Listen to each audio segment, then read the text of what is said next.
Welcome to our Kidsburgh Kidcast. I'm here with Jim Garrity of AAA. I'm Kristine Sorensen, talking about the dangers to kids on Halloween, particularly from cars. And Jim, cars really can be deadly to kids. Absolutely, Kristine. According to the Safe Kids Worldwide organization, Halloween night kiddos have a more than twice as likely chance of being fatally killed by a moving vehicle. So it's very important for parents to keep that in mind and take a few precautionary steps to get ahead of something like that. Okay, so what should the parent do if they're out trick-or-treating with their kid to keep them safe?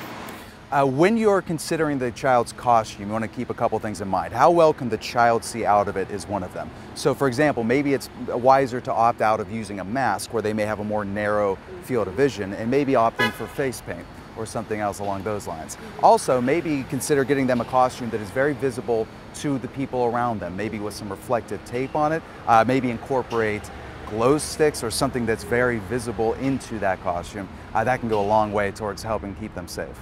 And then the parents themselves, they're the eyes and ears for these kids, right? In the excitement of Halloween, a lot of the time the children they're not going to be paying attention to the world around them. They're just worried about getting to the next door to get some more candy.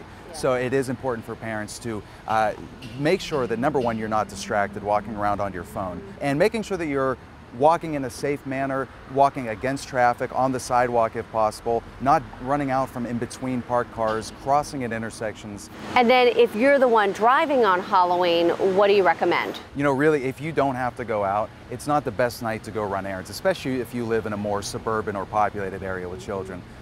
So if you could stay in, stay in. And if you are driving through an area that you know is going to be full of children trick-or-treating, drive below the speed limit if you can, slow down, make sure you're not driving on your phone intoxicated, and just make sure that you're looking out for kids. They have a tendency to run out from in between parked cars or areas you may not even expect them. And if they're in a dark costume, you really need to be paying attention. Thanks for the great advice, Jim. And you can get more information at kidsburgh.org. We have a link at kdka.com/Kidsburgh. Happy Halloween.